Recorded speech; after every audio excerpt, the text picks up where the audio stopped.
59장 찬송하겠습니다.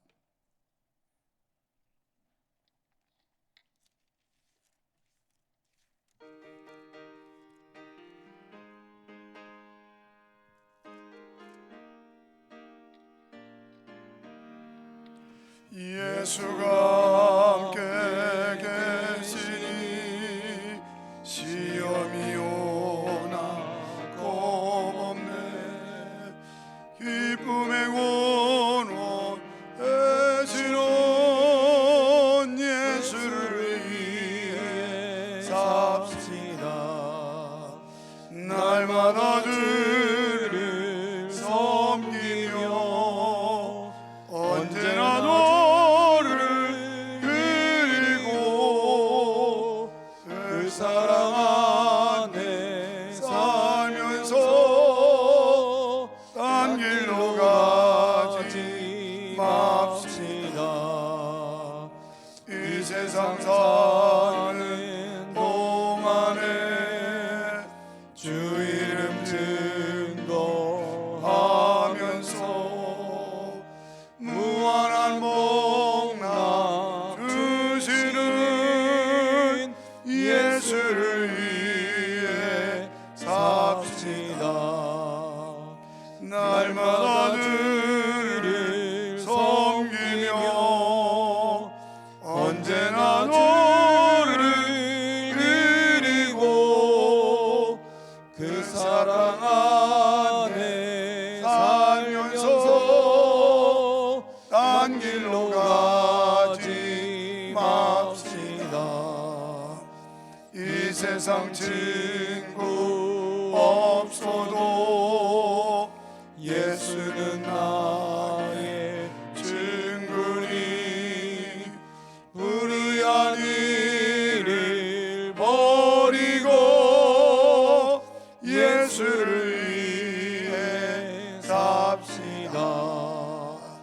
날마다 주를 섬기며 언제나 너를 그리고 그 사랑 안에 살면서 딴 길로 가지 맙시다. 주께서 심판하실 때 잘했다 칭찬하리니 이러한 상급 받도록 예수를 위해 삽시다. 날마다 주를 섬기며 언제나 너를 그리고 그 사랑 안에 살면서 딴 길로 가지 맙시다. 주께서 심판하실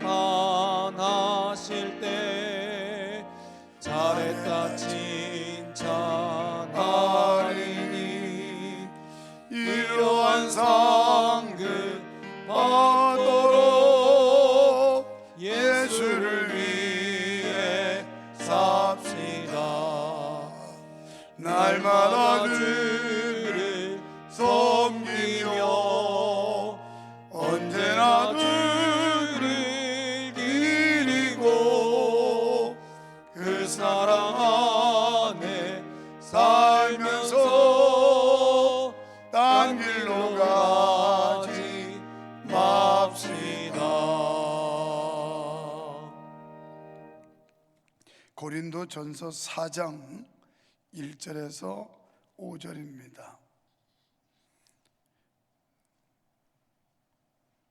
기왕이면 9절까지 보겠습니다. 고린도전서 4장이면 어떻게 되나 1장을 찾아놓고 보네. 그냥 1절부터 5절까지가 단락이 맞을 것 같아요. 고린도전서 4장 1절부터 5절 다 한 목소리로 봉독하겠습니다. 사람이 마땅히 우리를 그리스도의 일꾼이요 하나님의 비밀을 맡은 자로 여길지어다. 그리고 맡은 자들에게 구할 것은 충성이니라. 너희에게나 다른 사람에게나 판단받는 것이 내게는 매우 작은 일이라. 나도 나를 판단치 아니하노니 내가 자책할 아무것도 깨닫지 못하나 그러나 이를 인하여 의롭다함을 얻지 못하노라. 다만 나를 판단하실 이는 주시니라. 그러므로 때가 이르기 전 곧 주께서 오시기까지 아무것도 판단치 말라. 그가 어둠에 감추인 것들을 드러내고 마음의 뜻을 나타내시니 그때에 각 사람에게 하나님께로부터 칭찬이 있으리라. 아멘. 할렐루야. 우리가 하나님 앞에 칭찬받는 일, 사람들에게도 칭찬받으면 기분이 좋긴 하지요. 그래서 칭찬은 고래도 춤추게 한다, 뭐 이런 말이 있을 정도입니다. 그런데 중요한 것은 사람을 지나치게 의식하다 보면 하나님 앞에 바로 살기가 힘든 부분이 많아요.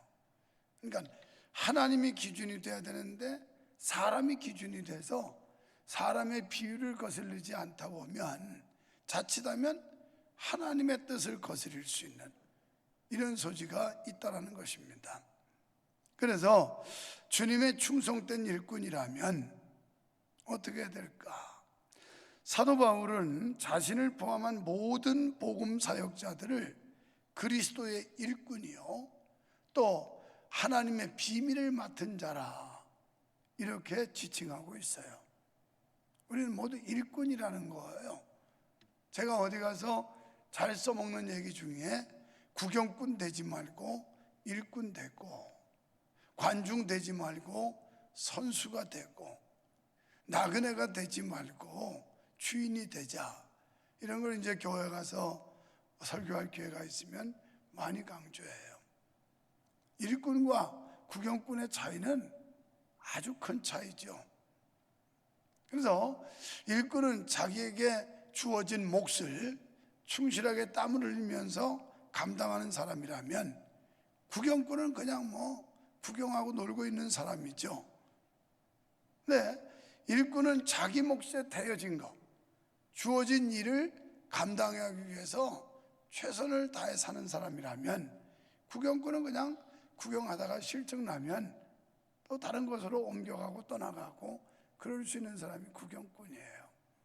그래서 우리는 그리스도의 일꾼이요 하나님의 비밀을 맡은 자로 여길지어다, 이렇게 사도 바울은 말씀을 합니다. 우리가 이 복음의 일꾼, 하나님의 일꾼이라고 하는 이 사명의식, 이걸 늘 가져야 일꾼은 일의 일꾼이지 일 안 하는 사람을 일꾼이라고 말하지 않습니다. 또 진정한 복음 사역자는 어떤 일이 있어도 하나님께서 맡겨주신 일에 충성을 다해야 합니다. 충성이란 변하지 않는 건데, 먼저 사람의 판단에 대해서 복음 사역자로서 사도 바울은 자기 생명조차도 아까워하지 않고 주님께 충성한 사람입니다. 그러나 고린도 교회 안에는 이런 사도 바울을 비난하고 비판하는 사람들이 아주 많았어요. 그래서 그 바울을 비판하는 사람들이 그럼에도 그는 그런 일을 전혀 대수롭게 여기지 않았다는 거예요. 우리가 지나치게 사람을 의식하다 보면 사람에게 평가를 받거나 사람의 어떤 판단을 더 치중하다 보면 하나님의 일을 지속적으로 또 진실한 마음으로 하기가 어렵습니다. 뭐 사도 바울 같은 분도 고린도 교회 비난을 받았거든요. 사도 바울은 분쟁에 빠진 고린도 교회 일부 세력이 자신을 매우 비판적으로 대하고 있다는 사실을 잘 알고 있었습니다. 그러나 그는 다른 사람의 판단을 받는 일은 작은 일이고 최후 심판 때 주님이 최종 판단하실 것이기 때문에 자기도 자기 자신을 판단하지 않는다고 대범하게 선언하고 있어요. 그러니까 지나치게 다른 사람의 시선을 의식하다 보면 우리 판단이 흐려질 수도 있고, 자칫하면 우리가 위축받아서 소극적으로 일을 하기도 쉬워요. 그렇다고 뭐 사람을 다 무시하라는 얘기가 아니에요. 우리는 항상 판단의 가치 기준은 하나님께 둬야 된다는 거예요. 하나님이 나를 어떻게 판단하실까? 지금 내 모습을 하나님이 어떻게 보고 계실까?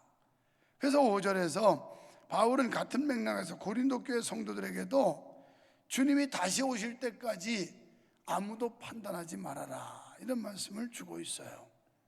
그래서 유일한 심판자는 하나님이라는 겁니다. 두 번째로, 바울은 다른 사람들에게는 물론이고 스스로를 자책할 이유도 깨닫지 못했어요.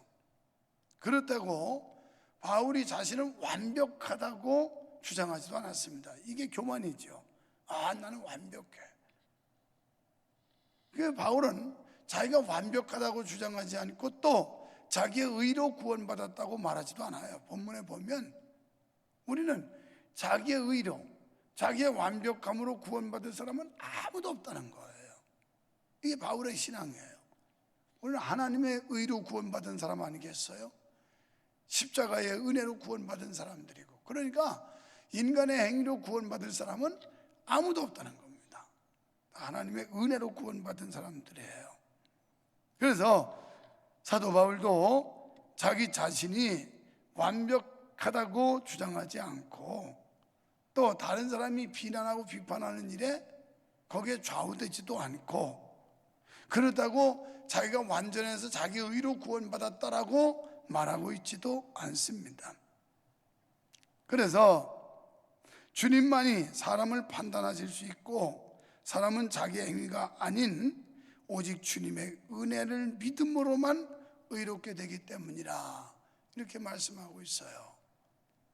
그러니까 우리가 하나님께 은혜로 구원받았으면 그러면 그 은혜에 우리가 감사할 뿐이지 더도 덜도 없어요. 그래서 세 번째는 하나님의 칭찬을 기대하자는 거예요. 우리가 사람 칭찬에 좌우되다 보면 사람 비유 맞추기 쉬워요. 물론 옳은 일을 하고 바른 일을 해서 칭찬을 받아야 되겠죠. 그러나 사람의 판단 기준이 하나님의 말씀과 배치된다면 우리는 당연히 사람의 판단 기준에 치우쳐서는 안 되고 하나님의 말씀에 중심을 두고 그 말씀을 따라감이, 이게 그리스도인들이 마땅한 자세라는 거예요. 그때에 각 사람에게 하나님으로부터 칭찬이 있으리라. 그때는 언제일까요? 마지막 때, 주님 다시 오실 때. 그렇지 않다면 우리가 주님 앞에 갈 때예요. 그때는 최종적인 때를 말합니다. 그러니까 우리가 주님 앞에 설 때는 두 가지 중에 하나거든요. 주님 재림하시기 전에 먼저 죽어서 천국을 가는 경우나, 아니면 우리가 생전에 있을 때 주님이 다시 재림하셔서 오시거나, 이때가 정말 마지막 때거든요. 주님의 때를 말하는 거예요. 그런데 어떻게 보면 주님이 오시는 때는 우리 생각보다 늦어질 수도 있어요. 우리 생전에 오시지 않을 수도 있어요. 그런데 우리는 언제라도 오늘이라도 주님 앞에 설 수 있다는 가능성이 있는 거예요. 내 인생의 종말은 언제 올지 아무도 모르잖아요. 그때 주님 앞에 섰을 때 그때 주님께 칭찬받는 사람이 되자는 거예요. 그래서 사도 바울은 이런 데 주안점을 두고 삶의 목적을 뒀기 때문에 흔들리지 않았지, 그렇지 않으면 사도 바울도 공격 많이 받았어요. 비난도 받고 때로는 뭐 맞기도 하고 갇히기도 하고, 얼마나 힘든 고비고비가 많았습니까?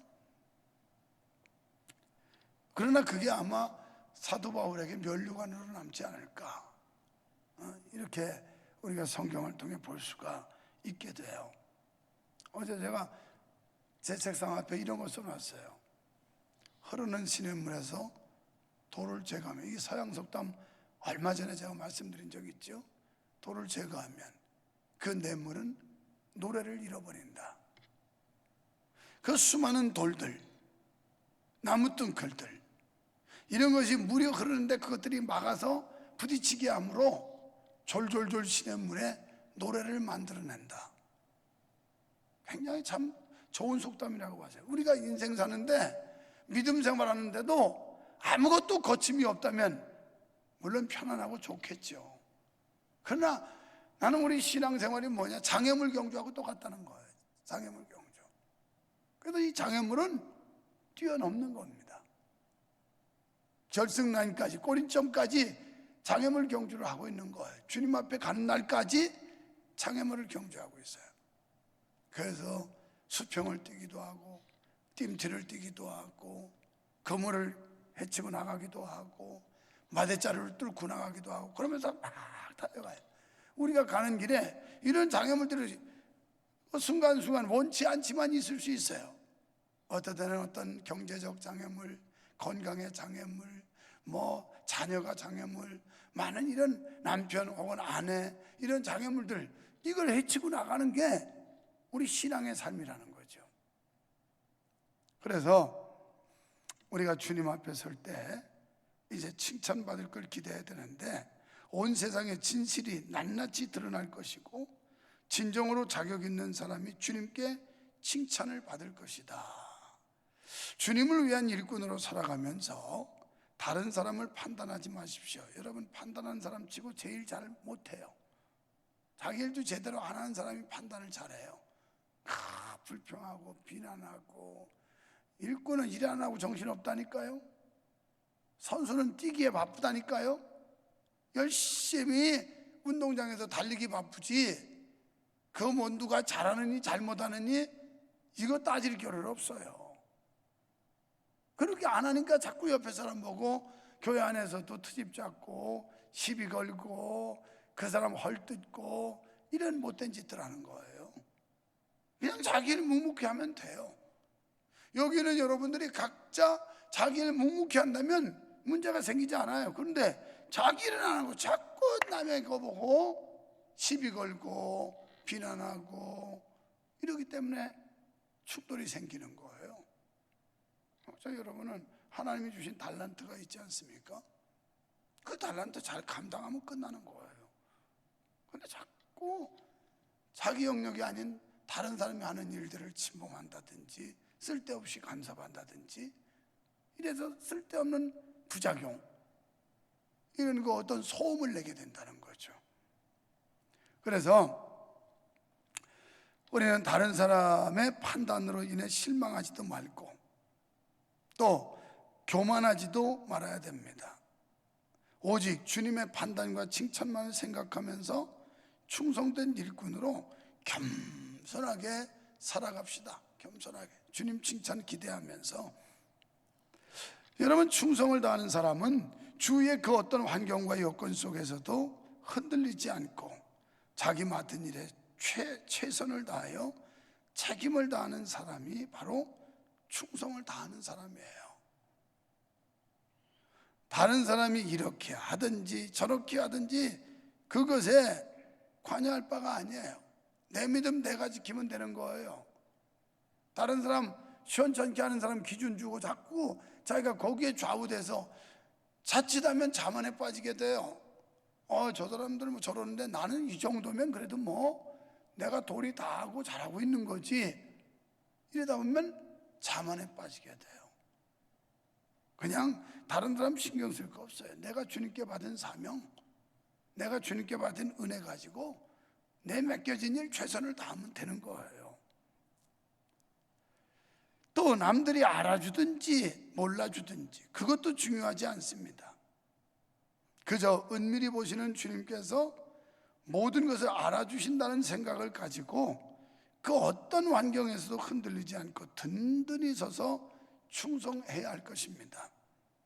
참으로 충성된 자는 어려울 때일수록 더욱 용기 있게 앞으로 나아가는 힘이 있습니다. 사람들의 판단과 평가보다 주님께 받을 칭찬을 생각하면서 우리 모두가 충성하는 그런 일꾼 될 수 있기를 축원합니다. 하나님 아버지, 감사합니다. 우리는 수시로 변하기가 쉽습니다. 오죽하면 인심이 조석변이라고도 하고 작심삼일이라는 속담까지 있겠습니까? 우리가 굳게 맘먹지만 우리 힘으로 되지 않습니다. 말씀 안에 굳게 서고 성령으로 충만할 때 성령의 인도함을 받아 우리는 충성된 종, 충성된 일꾼이 될 수 있는 줄 믿습니다. 아버지여, 오늘도 변함없이 주님께 받은 은혜 감사하며, 그리고 주님께서 우리에게 맡겨주신 일에 최선을 다하는 삶이 되도록 은혜를 베풀어 주시옵소서. 오늘도 주 앞에 11조와 선교, 구제와 1,000번째 예물, 그리고 부활절 감사 예물을 드렸습니다. 주님 감사합니다. 민찬이 소변을 제거하게 해주시고 그 기능이 회복되게 하시어 고통을 덜어주셔서 감사합니다. 주님 일하고 계심을 믿습니다. 감사합니다. 주님의 은혜를 감사드립니다. 언제나 기억해 주신 주님 범사에 감사하게 하시고 거룩한 삶을 살게 하소서. 선거를 통해 하나님의 정의와 공의가 실현될 수 있도록 간섭하여 주옵시며, 성도들의 가정의 유월절의 역사가 임하여 코로나로부터 지켜주옵시고 하루속히 정상적인 예배를 드리게 하옵소서. 아버지를 경외합니다. 찬양합니다. 사랑합니다. 선희와 가족들을 아버지의 은혜로 지켜주시옵소서. 코로나가 하루 빨리 종식되어 아버지 전에 다 함께 나갈 수 있도록 인도하여 주세요. 주님 감사드립니다. 오직 감사뿐입니다. 그리고 제목을 밝히지 않고 주님 앞에 감사한 손길이 있습니다. 주님, 우리에게 감사의 조건도 주시고 또 감사의 은혜도 주시고 장애물을 뛰어넘었을 때 그 희열도 느끼게 하셔서, 장애물이 물론 없으면 감사할 것 같지만 우리가 그 장애를 극복했을 때 도리어 하나님이 주신 베풀어 주신 은혜에 감사하게 되고 인도하심과 보호하심에 감사하게 되는 줄 믿습니다. 범사에 감사라는 말씀처럼 우리의 입술로도 감사하고 마음으로도 감사하고 물질로도 감사를 표현할 수 있는 우리들 되게 하시니 감사합니다. 여기 드려진 귀한 예물을 주께서 흠양하시고 하늘 창고에 쌓여지게 하시고 이 땅에 이 손길들 필요할 때 넉넉하게 부어 주시옵소서. 예수님 이름으로 간절히 기도하옵나이다. 아멘. 355장입니다. 355장 찬송 부르고 충성된 일꾼 되게 해달라고, 주님 앞에 갔을 때 칭찬받는 그런 성도 되게 해달라고 우리 기도하시고요. 오늘은 선거하는 날입니다. 모두 가서 투표하시기를 바라고, 또 우리 자유민주주의 대한민국을 지키는 일에 여러분의 소중한 한 표를 행사하시기를 바랍니다. 늘 제가 생각하는 거 얼마 전에도 얘기했습니다만은 우리 대한민국이 순교자의 피, 그러니까 믿음의 선배들의 순교자의 피로 얼룩진 교회요, 나라인데 요즘처럼 한국교회가 농단을 당하고 조롱을 받고 무시당하는 때가 없었어요. 6.25 사변 이후에 일제 6.25는 물론 말할 게 없지만 그 이후에 한국교회가 이렇게 처참하게 짓밟히고 조롱당하고 무시당한 적이 없었습니다. 우리가 이걸 회복해야 되고 한국교회의 권위를 우리가 지켜야 되고 하나님의 영광을 지켜야 될 줄 믿습니다. 이런 마음으로 여러분의 소중한 표를 잘 선택하셔야 될 겁니다. 355장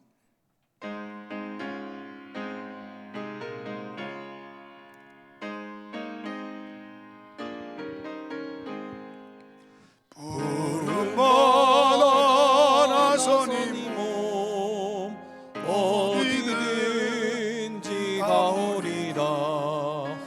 괴로운 나 즐거운 나 주만 따라가오리니 어느 누가 막으리까. 죽음이 늘 막으리까. 어느 누가 막으리까. 죽음이 늘 막으리까. 악을 잡힌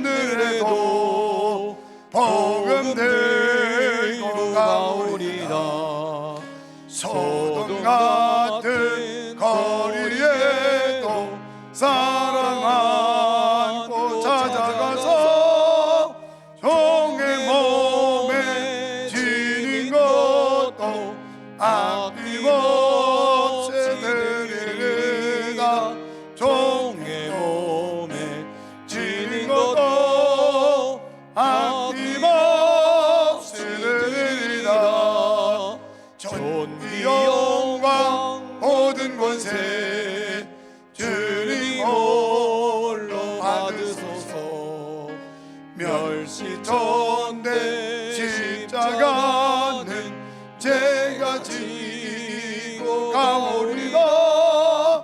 이름 없이 빛도 없이 감사하며 섬기리다.